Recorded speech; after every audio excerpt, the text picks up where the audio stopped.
Au cœur de la vision du chef de l'État, Félix-Antoine Tshisekedi Tshilombo, c'est le peuple. Au centre de toutes ses actions, c'est le peuple. La motivation de sa politique, c'est le peuple. Alors, pour tout savoir sur un peuple fort et son président, suivez Le Peuple d'abord télévision, la chaîne sacrée.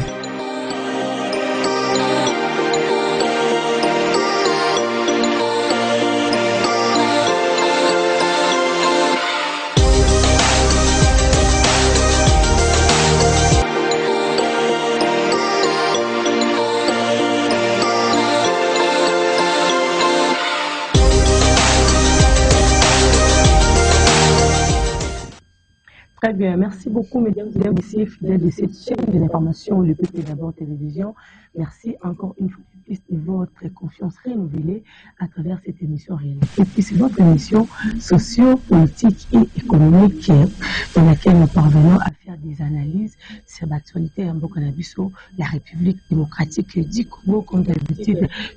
Surtout que mon amboka Félix Antoine Tshilombo Azali Bongo réélu comme étant président de la République. Et puis, de mon la quinquennat, qu'est-ce que Félix a fait comme étant un programme, un projet, un effort, le président a essayé de fournir pour que Mbokanaye et qu'il ne bien, qu'il n'a coûté plus loin à Kolobaïté. Un souci primordial a été à ça là entrepreneur, jeune entrepreneur congolais au Kérosa bon à la bongo millionnaire, donc il y aura des millionnaires congolais milliardaires, pourquoi pas, mais est-ce que le projet nous surtout au moins en Boka Félix sur le marché donc on va être ça tenu, est-ce que le projet voilà parce que à la projet déjà la campagne pas de tout le monde était un projet à 147 territoires, un projet social, un projet sur le plan entrepreneuriat que tout le monde le président de la République il faut annoncer papier naïe vraiment la pour que ameka ko la secteur wana évoluer bien on a tenir parole naïe ya ko zala na ba milliardaire et ba millionnaire congolais et belé ba seki et belé ba le bien était ça n'a pas tenu makambo au président zali ko loba mingi azolo ba ngaka kapona na ndenge ya likolo. Maintenant par rapport à ça deuxième mandat est-ce que tu peux tika évoluer kaka bongo? Pourquoi pas tout ça la analyse? Pourquoi pas ma projet au chef de l'État a sur le marché, ceux qui pourquoi pas étaient là quittés? Pourquoi ça la analyse? Alors moi question la seconde qui cause à la monde qui n'a pas le qu'est-ce que ok le projet nous surtout au chef de l'État sur terrain ils ont vraiment et là mon ya kitoko ils ont évolution mon ya kitoko mais en na équipe na biso RNT plus vu que nous avons équipe moko ya technique et puis investigation, on était sur terrain, on a écouté quelques gens, patriotes, au moment on peut basaler qui n'a projet na bango, je pense que le bilan qui est partout des parts d'autres par rapport il y a programme où on va mettre en place où on va zanango OK ceux qui le gouvernement est taliban on a mis sous va mettre en place pour que ba mécanisme ko véhiculer ba mécanisme ko appuyer où les ali bongo vision ya chef de l'État par rapport à l'évolution l'épanouissement ya mboka na biso épanouissement la population nabiso congolaise na yango tokoso ya moi mokele lola vice-président ya programme wana au bon ebengami na kombo ya Pokasem au bango déjà va établir sur terrain tokoso na moi espérant Yves Bokwala expliquer biso Pokasem les amis vraiment nini et puis quels sont les intérêts au Congolais retirer na kati ya Pokasem et puis motivation nango ekozala nini. Qu'est-ce que nous pouvons attendre de ces projets pour le deuxième mandat ou pour l'amboka na biso? On a mboka espérant Yves Bokwala mbote na yo et bienvenue. Mbote maman journaliste Marlène. Vraiment merci beaucoup. Ça n'a permis il faut boya expliquer vu que aux alliés dans les peuples d'abord télévision la population de la Arabie Saoudite au bazar na posa ko tirer moi ba intérêt moko ya miki mais pour que peut tout monde tali na intérêt ya munene na we tali boka na biso na kito posa na pepe na yo to ba idée na we zanini projet na yo zanini. Mais avant toute fois, tout côté la base, il y a 6 jeunes abyssaux, donc nous avons un politique, le président de la République, c'est lui qui est l'auteur de tout, qui bon réélu comme étant président. Réaction des amis par rapport à la réélection en chef de l'État. Merci beaucoup, Maman Marlène. Na dengue bo te miso, pe mato ina masolo na biso. Ok. Tokanisa kike toza kote na bami pepe ya pamba. Vraiment. Nzoka ekopesi biso esengo, buta tango tozwa kimbela na yo. Ok. Na bandeko tombona kete en tout cas ezali na bandeko bakongomani oyo bazaka matoyi ya kolala te. Nde esengo ya biso ya ngwana, donc nous sommes très honorés de voir que vous vous êtes déplacés vers nous. Et na moi moke na ko loba pona kota na motuna wana. Ok. Bato bakotuna mona mboka espérant beaucoup à la zali. Donc ndenge obandi na ko batalisa, donc je suis vice-président de Procasem. Ok.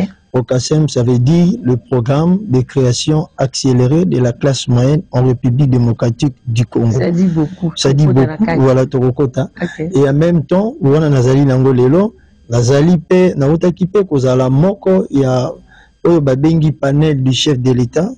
Tant comme qui mokambi ya CACP SADC, moko na bateau babianga maki ko pesa ye maboko lokola équipe naye, donc le panel du chef de l'État à sa présidence de la CAC à la SADC. Donc je suis aussi membre de ces panels. Okay. J'ai été membre de ces panels qui vient de terminer il y a sous peu.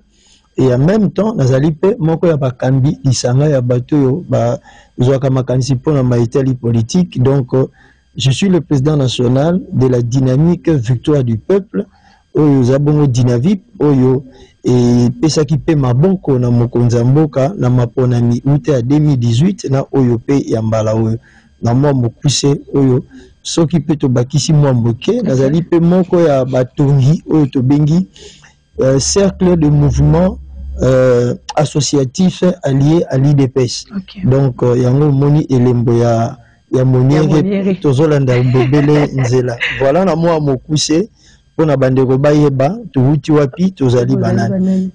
Na mbongo o etali mutuna na yo. Donc je comprends bien, c'était un regard sur le processus électoral au Tiko Salema.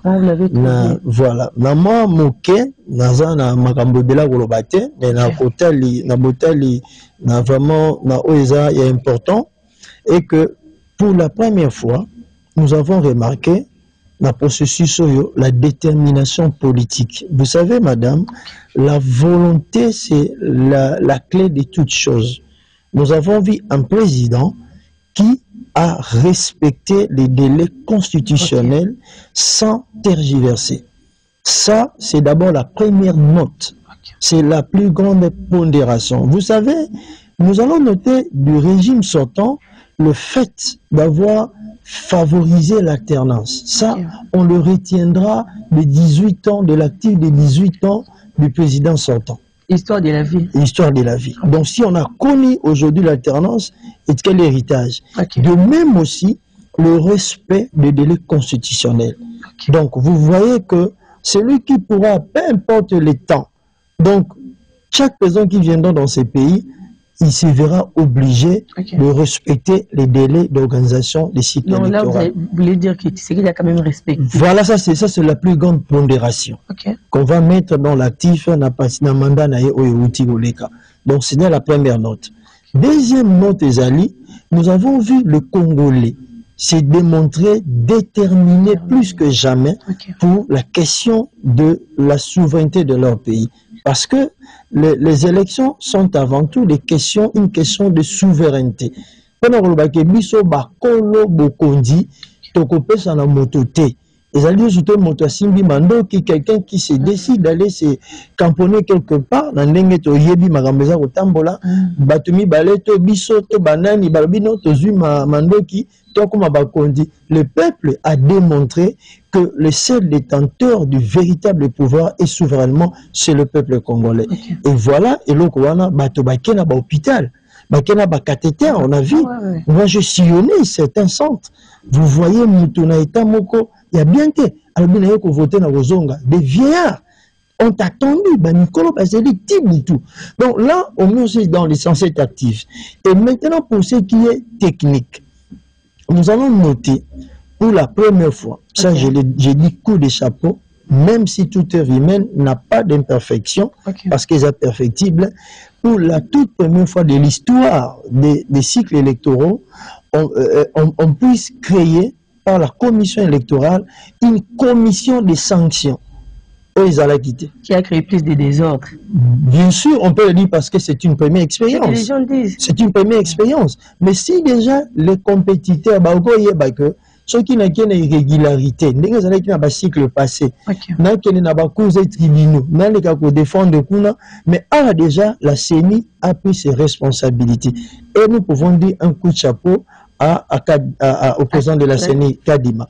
Et deuxièmement, il faut noter la publication bureau par bureau. Ça, instantané, tout le monde pouvait voir, on n'a pas fait ça, tous les contestateurs, le moyen de leur défense.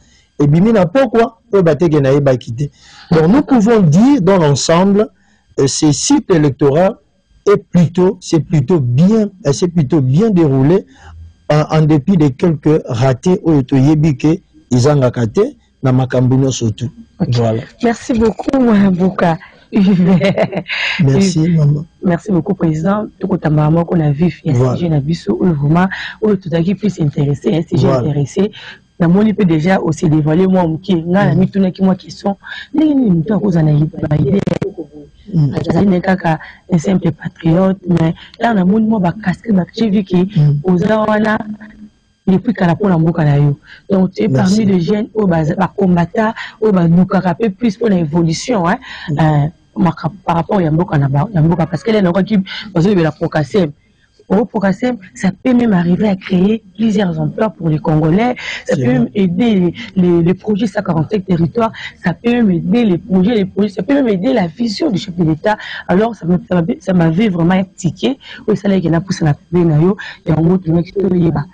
sont les motivations et les intérêts de ces projets? On a vraiment exposé les bisours par rapport à la motivation, on a intérêt, ils allaient vraiment. C'est vrai, Balbaka TV ezali ngonga, mais comme akoki ya koloba ezali essentiel. Na kota la bobele kombo ya makanisi na biso to bengi Procassem, projet de création accélérée de la classe moyenne, qui n'est d'autre qu'un programme Oyo to bongisi ezali makanisi ezali lenge ya kosala. Que nous avons conçu en tant que patriotes pour proposer au chef de l'État de manière à couper ça y est ma boko donc aux onga moi muke obi na pasi na motema to yali ko ka bato bisika mi balé mudisu bazol ba ke président Félix asale elo côté obi ndako atoza na makanisi ya kotonga ndako ya kitoko ndenge nini ya liboso ba bandaka nango na fondation na moboko président Félix tango aye na bokambe ya mboka oyo atalisi makanisi na ye mokonzi ya mboka aza maçon te mais apesaka plan c'est comme un architecte ce n'est pas un maçon alobi nalingi na esika oyo totonga ndako ya lolenge kani ekopesa esengo esika oyo bato bazali bongo bamaçon nde bakoka kolanda plan mpona baexécute ntango président aye alobi nakosala na Congo Allemagne d'Afrique c'est-à-dire mboka oyo azala na décision azala acteur principal na lisanga ya bamboko ezoni ndinga na question économique c'est ça exactement mais si les gens n'ont pas compris que les chefs donnent une vision l'Allemagne c'est le moteur de l'économie européenne on ne peut pas parler des grandes décisions qui concernent l'Europe sans que l'Allemagne soit consultée. Ah bon? C'est lui le plus grand pays. Exactement. C'est-à-dire que ce que Tali Makambo Tozanango, Biloko Tozali Nango, et puis notre démographie, n'a position géostratégique avec les différents voisins, la RDC a une vocation équivalente à l'Allemagne. Ce qui va être mis sur comment on a été pour peut-être essayer de faire manette. Yami Balé Zali, président, a lobby que na makanisi na ye atalisa lobi mboko yo tuti na mabobu bebele ngai na kosala manso na lingi alobi na lingi pona mboka na ngai ba kongomani o bazali na misala ya mombongo ya kokela misolo bakoma na misolo ebele ba entrepreneur bakoma ba millionnaire wana ezali pamba te eza souci primordial na ye effectivement mais parce que yango nde esimbi économie mama soki otali l'histoire ya mboka na biso Congo esikambemi na bapaya baye bakuti mabe na so bandi kokamba bazwi makanisi ya mboka na bango nde bamemaki yango bakeye batieli biso mbula matali makambo nyonso pe baoyo bazalaki na misala ya kobenga na mopanzi tobengi initiative privée baye pe koya kongomani moko penza ayebanaki nango mingi te mais likambo ekoki kobumela te mikolo na mikolo bonkita ya mboka na biso esimbami na bapaya bonsomi koloba na makambo eteli politique na kopona mais bonsomi na misolo tozwi nano te tokotombwama te yango président ntango alobi bakongomani babuta bamata c'est pour que économie na biso tozala maître ya destin président atali alobi ebena bato bazali konyokwama esengeli tokela misala ebele il a parlé de l'emploi pour na kolongola pasi bobola la pauvreté madame la pauvreté ezali nango kaka lokola moto akobela bongo baboki ye moto la pauvreté n'est qu'un symptôme ça peut être traité mais ce n'est pas la cause principale donc tant au total et ce qui n'a maloba te le président a pris des initiatives atie o babengaka miboko ba mécanisme asali la loi sur la promotion de l'entrepreneuriat akeli babiloko ebele tomoni ba FONGEC tomoni ba NADEC ba transformation nango mise en place ya ba autorité de régulation de la sous-traitance des secteurs privés tobi mais apoyo asala maloba pamba te asala misala to ezali lokola boko tambola nzela batili bino maquette ya ndako balingi batonga bomoni babandi fondation bon bino bobi tozela mai ezobima te akenda kotoka mai ye moto bite esengeli to akopesa ye maboko azwa mai sima na ye aza nango awa abutisa ndako oyo c'est comme ça et les gens le doivent le savoir un feu président de notre pays l'a dit je cite Maréchal Mobutu le président le chef de l'État n'est pas un magicien seul ne peut rien mais avec l'appui de tous, il peut tout. Donc, mokonza mboka apesaka makanisi atalisi nzela. Et c'est na biso ba imboka to ya na maboko ya kosimbisa. Yakoba papa, biso to mona nzelo lobaki awa to telemela. C'est comme ça que nous avons conçu pour Kassem à partir de l'appel, de la vision noble du chef de l'État. On a compris que si on soutient ces présidents, la RDC sera et ira très loin. C'est comme ça que nous avons dit, pour ce qui nous concerne, pour Nakota la paix, tous qui peut m'occuper à Bakili Solo, je suis un ancien entrepreneur. Non, en tout cas, total la manière d'une qui Bakisawa, Nangongo Tozoloba, Nazali pas entrepreneur. Nazali Moko, il y a actionnaire dans une société minière. Oui, Nambo Canabiso, ce qui est le PIB, notre PIB, vous allez vous rendre compte que la participation comment on appelle ça, des initiatives locales, elles sont faibles. Comment les gens locaux, ils n'ont les gens locaux, ndako, moko, bazana courant. Bazali ne sika malam, bazana mbabola kitoko. Mais, ba voisin, batali pas na bango le tili kekei. Bon, balingi balamba bloko pour n'inteke na bango. Baye pa ya ba voisin, balambi biloko ya kitoko elubu penza, batu basepeli nango, suka nango. Bakombi biloko na bango bakei nango, bakolo esika balambaki batikali taka na solo pam. Donc c'est ça le Congo. Les gens viennent, les expatriés viennent avec leurs capitaux, ils exploitent nos ressources sans que nous-mêmes nous soyons significativement participatifs. Et puis il part, bakena, on est total qui te non.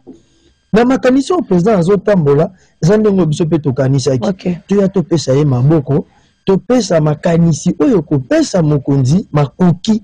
To mayele ya kosala lolenge te bana mboka babika. Donc l'intérêt de Procasen, c'est de pouvoir booster les initiatives locales, soutenir les chefs de l'État dans sa vision de création des millionnaires congolais. Voilà. L'intérêt de Procasen, c'est pour soutenir le chef de l'État dans sa vision et puis dans les créations. Hein. Dans sa vision de créer des millionnaires congolais. Comme vous venez de dire là, mais autant que pour lever mon programme est belé parce que le chef de l'État, malgré le lancement, tout le monde va programme est belé la carte. Les 30 octobre tout le monde qui face la machine entrepreneur tout le monde qui moi structure ça qui moi belé tout le monde qui projet qui ça qui wana anadec ça qui wana aprocem ça qui et puis ARSP ça qui na 4 maintenant le programme Procasem est apparemment ezali programme moko za no mopandi question la psy cause à la particularité à Procasem ezanini hormis le programme moi nous déjà en marche voilà pour les amis tout nos peut toujours yamba na bato belé bato nous bazo kanisa Procasem eza société et ko zo bato pe ça bato misala mais tout na vraiment l'équipe belé ça bien qui l'intérêt voilà ezali li baku lelo to expliquer na baimboka na nzela etando ikena bino en fait Procasem eza boy na pese lembo omoni okoza na mutuka kitoko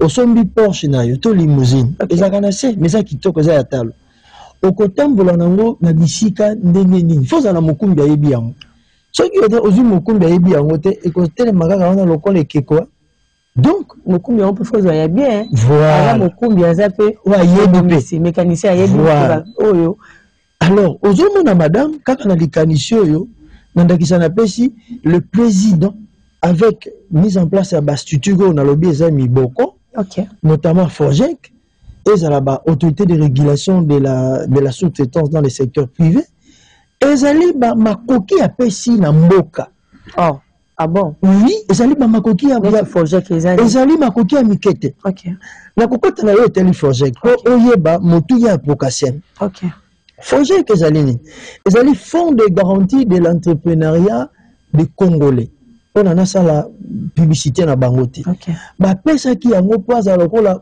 garant Congomani nyoso azali na makanisi ya kokela mbongo azali za na ba service ezala na ba peu importe les secteurs d'activité ceux qui voilà les petites micro bali na micro petites moyennes à tout niveau ça dépend de na projet na yo tant que projet kaza ko bengisa campagne na ye o mimi makanisi na yo batali ce que ça la makoki ya kobotisa kita si ça peut produire des richesses Forgec a validé lokola yo zana ni eloko ya kosimbisa na banque po ba pesa o misolo eloko zoboma makanisi ya ba congolais ali bagage ezalité hypothèque congolais aza moto ayebi kobunda oyebi entre parenthèses ba yebi to Congo yebani na ba biloko ya mabanga ya talo mais bato ba bosani te Congo abakisi likanisi eloko mususu na liste na ye ezali otobenga l'article 15 débrouillardise le Congolais est l'un des peuples qui est fort en débrouillardise il est très productif mais c'est toute une culture mais qui n'est pas capitalisé c'est un potentiel qui ne s'avance même pas mais écoutez banana parce que bazongi makoki même mokonzi ya mboka tali tango nyonso to heureusement pour na vanaki na mboka papa ayebi ndenge bato ebele na makanisi ya pamba bakoma na misolo importance na kopesa yo exemple ya pour le loto zali kosala le Facebook Zuckerberg na kopesa yo toza osala lelo mukolo ba Google tozo ba lelo Bill Gates na kopesa yo exemple ya loto tozo ba lelo Elon Musk ezali bato bakomi bato na makanisi na bango kaka mais ekutanaki na mboka na bango bazalaki na mayele ya kokamba bango de président alingi atu mokano ya kosala makambo wana siko Forgec tina na ezali ozana makanisi ozana mabongisi ya kosala mwa société ebotisa nkita nde Forgec akosunga yo banque okenda ozwa crédit oleba sika basenga yo pesa biso lopango to mutuka to simba Forgec abite bopesa ye soki akoki te ngai akofuta. C'est ça le fonds de garantie. Ça aussi des fruits. Mais maintenant, le problème, c'est d'abord, on explique l'intérêt. Au moment où on ici à bon, on tient ma kambabona misala, mon konzamboka a pesi ma boko ya makasi na ba congolais. Mais ebele ba yebi yangoti. Oye ko kelenga mbuya otobengi autorité de régulation de la sous-traitance dans le secteur privé. ARSP. Tala makambo président sali. ARSP mama ye motinda na ye et motindo na ye zali ya kosala nini motindo na ye zali ya nini motinda na ye ezali ya kopesa motindo na ye ezali ya kopesa esika ndingisa Forgec apesi yo mwa motango ya misolo ozwi misolo sikoyo ARSP apesi yo ndingisa ozwe sika ya kumisolone evanda pamba te nde omoni baye kozwa mokano ya ke 40% des marchés publics reviennent désormais aux entreprises congolaises. Donc, tu as déjà, tout le monde a benzele tongama, misale bele mene salema ba kongomani ba kotate. Ave komi mobeko. To lingi to tongalo ko boy, 40% ya marché. Bobenga ni ba kongomani o bazana makanisi ya kosala. Fojeta pesa asunga bango ba mat. Mais sikoyo libako eza que ezali motuka ya kitoko. Mais bakumbi toye abate ko ba pona bato, c'est-à-dire que le lenge ya kokumbela il faut yeba. Et la vision du chef de l'État, c'est une vision nationale, c'est une vision globale. Mais ça va dans des dimensions particulières. Donc, ils sont un peu segmenté, c'est ce qui n'est pas bon. Et toucher presque, couche moyenne. Oui, mais exactement, exactement, parce que ceux qui, il y avait une faute, ici il y avait une bonne politique de promotion des entreprises nationales, on aurait constaté une création massive des entreprises congolaises, ce qui allait impacter la création d'emplois. Mosala et Bota Makakaka na Mosala. Ce sont les entrepreneurs qui recrutent, qui engagent. Mais nous n'avons pas des entrepreneurs. Et les entrepreneurs qui existent avec leurs projets ne sont pas financés. Parce que l'État ne trouve pas de moyens pour couvrir le besoin là. C'est comme ça que Pokasem Eye, dans Makanisi, Yako Sunga Mokonzamboka, Azwa Mayele, to Makoki, Yako Botisa Misolo, Oyeko Sunga, et Belena Makambo, pour Nako Osala Makambo. Mais évidemment. Apparemment, le roi est là, la Simana Bino, Azo poussé Bino, déjà Misolo, Ezali, ou bien Bino Moko, dans le Lengeni, Misolo. Maman, Omoni, Misolo, l'État Nyonso, Oyo Batela Motema na Misolo ya Bato, Bakenda Mosikate. C'est ça. Mobali Oyo, Atiaka Makanisi na ye na pocha Moninga, Akabonaka na Mosi. Pongo ngambusu mwasi akosenga yo siko tondolo moninga wana téléphone ezoleka. Donc esengeli kotia miso na poche na yo. Na ba ressources tozali na yango. Eza na makoki. Fonjo ko yo moni ezali makasi. Kokasem. Na bi fojek.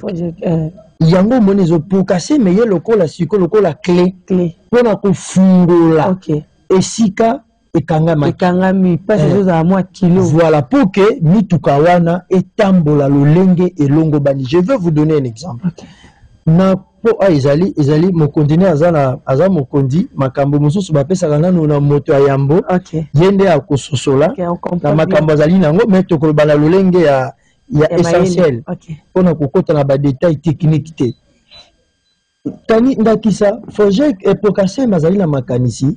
Il a mobilisé 14 milliards 500 millions de dollars en 5 ans. Soit une moyenne de 2 milliards 900 millions de dollars l'an. Comment? Pour créer, parrainer au moins 587 000 entreprises congolaises. Et ceci avec comme impact des créations de 10 850 000 emplois. Et pour résorber la pauvreté à hauteur de 45 millions de nos concitoyens. Ça va toucher quelle classe? Parce que classe politique, les amours ébélés, et classe sociale, les amours ébélés, toucher classe sociale. Voilà, maman. On a dit que quand nous parlons de la promotion, de la création accélérée de la classe moyenne, c'est parce que la classe moyenne est athée. Nambo quand nous allons habiter ni balé à couche catégorie sociale, bazui na babola makasi, ba intermédiaire, bazalité. Oh, oui, mais parce que mboka nyonso oyo moni telema économie simba maka na bato mbongo te et simba maka pe na babola te et simba maka na ba couche intermédiaire dans la classe moyenne. La classe moyenne. Mais c'est ça le souci primordial, il y a moins mboka. Et voilà le chef de l'État. Mais si les Fojek et les autres ont été créés, c'est pour créer la classe moyenne. Mais la classe moyenne n'arrive pas. C'est pourquoi biso trobi comme méthode la biso ezali moi makasi ekokela na lombango. Tukokela bayo bazala makoki comme le chef l'a dit, les millionnaires congolais, mais nous avons une méthodologie que l'on ne saura pas aussi dire aussitôt à la télé. Apparemment pour Kassem, les visions on est besoin là-haut, na appui là-haut, les alliés déclarent pour la ville Kinshasa. Non. Les alliés pour na couche surtout la province. Voilà. Pas territoire surtout. Est-ce que Ekoba a un projet à 145 territoires? Effectivement. D'ailleurs, l'impact de Procassem sur le PDL, ça va permettre au territoire, à nos territoires, de pouvoir lever des taxes et des impôts à leur niveau, des moyens nécessaires à leur développement. Vous savez, madame, Mokonzambo a lancé PDL. On a Totangi 1,6 milliard de dollars pour Kosalisa Yango. Mais PDL, on a besoin de Zalini. PDL, na Moukou Cezani. Ils allaient 3 piliers. Ils allaient Makambomi Sat. PDL, ils allaient pour régler pauvreté, moi, il y a une inégalité sociale. Pour la mort, la mise en province, dans le territoire, nous sommes likolo, nous sommes nassé. Ni ne sali Kinshasa, c'est un bateau belé. Pour motomzisu, pour faire un hôtel, il faut aller à Kinshasa, à mon grand hôtel. Pour monter, mais la mort, pour quand Mali, il faut aller soit Kinshasa, Matadi, Boma, couvre les grands centres. Mais kasi, mais n'a pas été allé pour voter. Ce que l'on connaît, c'est les motokoti, kalana makanisi naye, na mayele naye, ne sika azali, pour le développement endogène. Yango tulobaki, pour Kassem, nandenge toko salela, nous avons un programme qui est orienté. Nous avons une vision programmatique qui touche chacun des territoires. Ceci pour permettre, quand nous disons 10 850 000 employés, emplois, na Congo Mobimba, mais c'est segmenté, c'est par territoire. Ça dit que les territoires doivent avoir une animation économique pour les permettre à Zamaya Kobika. Pour les lots, misal au président Sali, il y a des édifices, Basali infrastructure, ça c'est très bien. Basali paie, Kosala paie Maël ya Kokamba yango, et puis ko attaquer na bayo Italie, makambi activisme économique, mais c'est faible, madame. Mais ça là, ce qui nous les arolé les alités. Le PDL, sans la promotion de l'entrepreneuriat, sans l'activisme économique ou entrepreneurial à outrance, le PDL, ils allaient le rôle à lettre Yakoufa. Mais ils allaient le rôle à Mzela, boulevard où le président a symboli. Mais Sengeli, Mituka, Toba Moto, et Bandakolegande, ils allaient misala ya ba congolais otobengi entrepreneuriat oyo biso Procassem tozali na makoki makanisi parce que makoki ezalande na l'état biso tozali kaka na mayele pe na makanisi ya kopesa l'état na nzela mokonzi ya mboka maboko po ete mituko ezali misala na ba société ya ba kongomani et banda koleka na boulevard ya banda koleka malembe na boulevard koleka na lombango yango to benga ngo accéléré accéléré. Et vous croyez que pour Kassem une fois le gouvernement est eu en haut en main pas comme vous quitter à travers pour Kassem maman na tangi moke sur le plan il y a finance publique oyebi mayelo ezali na Congo. Mayelo ezali na Congo ezali kaka eloko moko na lobi bien Congo eza lopango fungola président de la République azali ndako ya bomengo askeleli kaka la fungola moke fungola ezala moke mais fungola ka monene ya ndako ata château donc tolingi toloba boye la quote-part actuelle de l'apport local dans le PIB qui est actuellement ces chiffres entre 57 et 60 milliards de dollars, plus ou moins, disons-les, eux de 25%.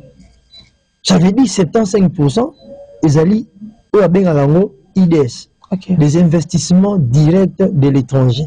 C'est des alliés, mon Yabapaya. Mais c'est quel exemple là? Ce qui mais yo moni congolais moko a commis 1 milliard de dollars na Congo.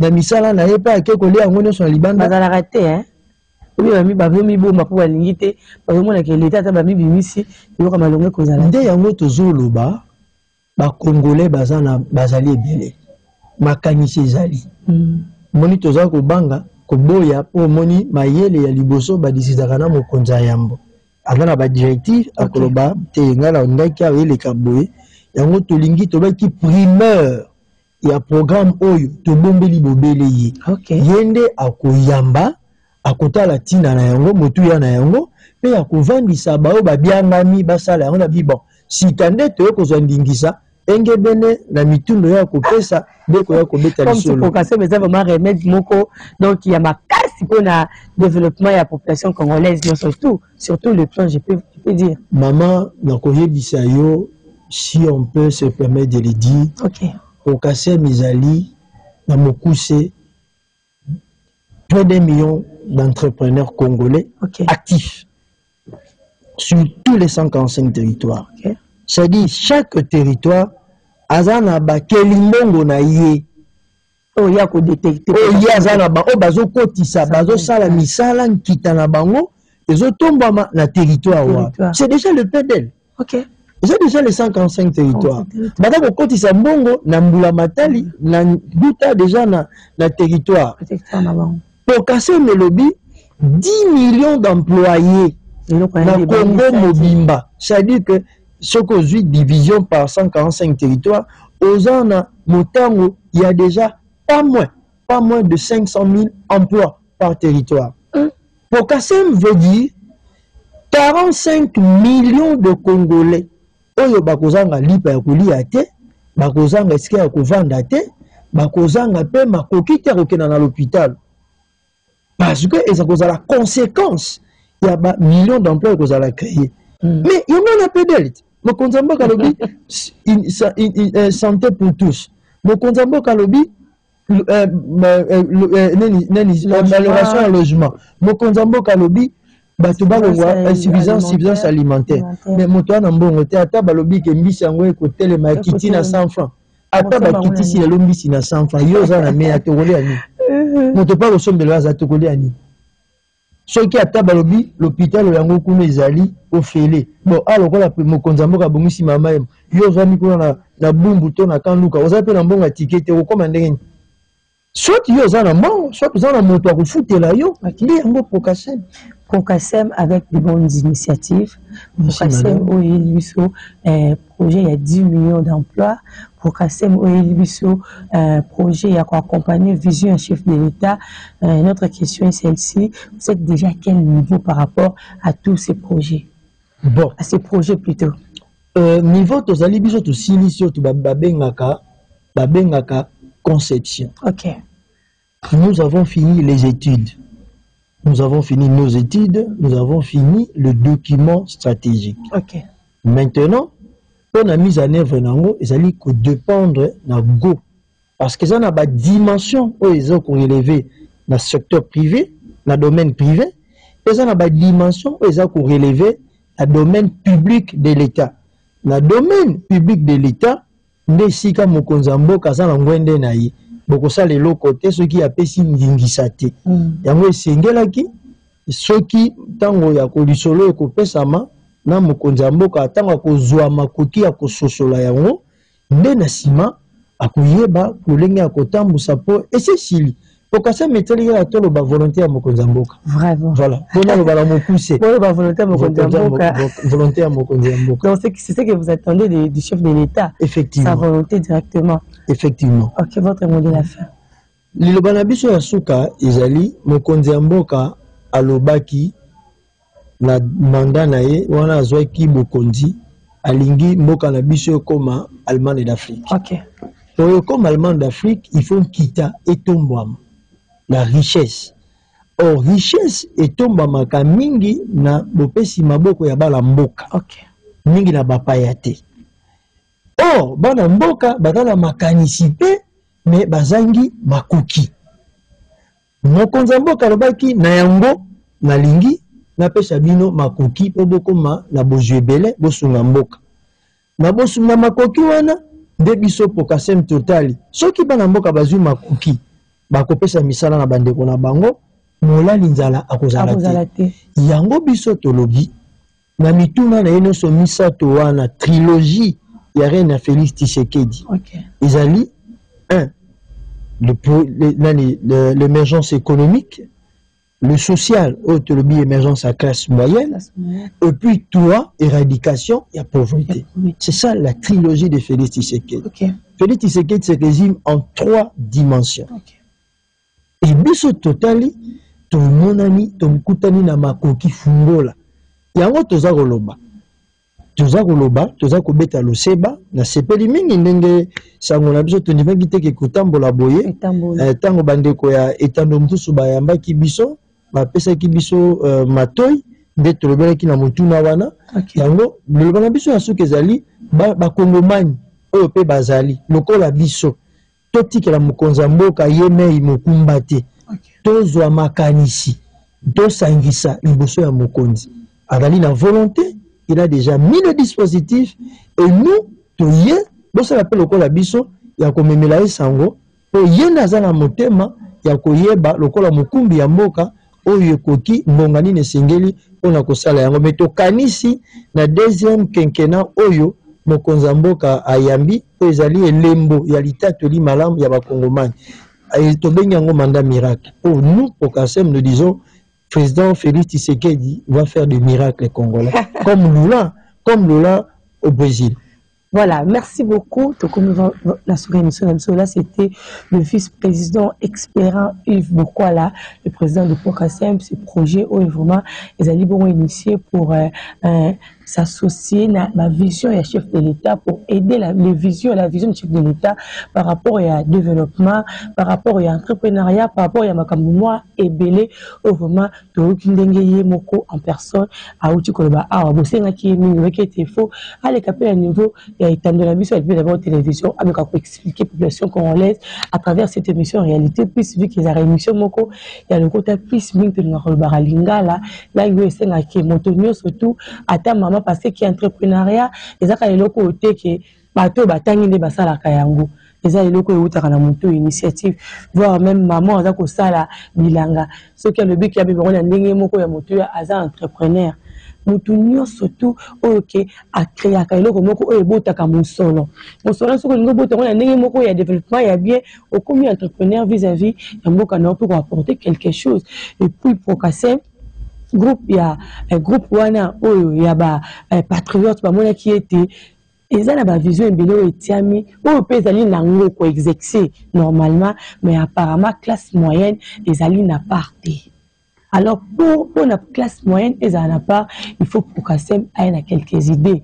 Ça n'empêche pas tant sur que Pokasem aye pour la nini aza mwana mboka bazaba na mboka o baza na mayele o baza na projet alors projet o ba adresser ngo directement et pas ya chef de l'État to comme na deuxième mandat le président Félix Antoine Tshisekedi Tshilombo le président des peuples congolais la population congolaise o ba laksaki yo bolingo o ba réélire yo ba sepelaki que yo a toujours mokambi vis-à-vis ya ba projet ba initiative ba idée au continue le longue moko ba qui était tamoko na zongi na kati te candidature na ngai parce que naza na posa ya prolongement ya ba initiative na ba projet o naza na pour la population nanga dans la population ngo yango yeyo et liboso na yo pona kosenga kolakisa yo programme oyo lobby et kozala une chose très importante na yo etali bongo ekolo Congo na yo etali bongo mboka na biso na yo etali bongo développement ya 145 territoires sur tout le plan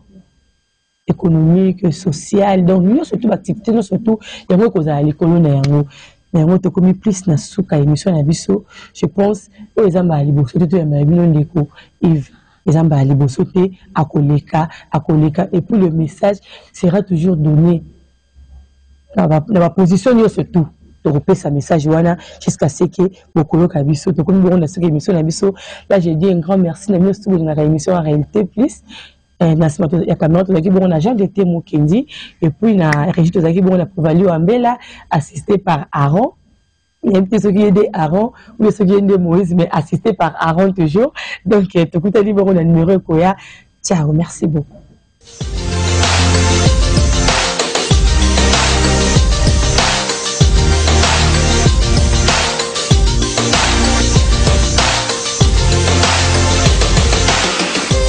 Au cœur de la vision du chef de l'État, Félix-Antoine Tshisekedi Tshilombo, c'est le peuple. Au centre de toutes ses actions, c'est le peuple. La motivation de sa politique, c'est le peuple.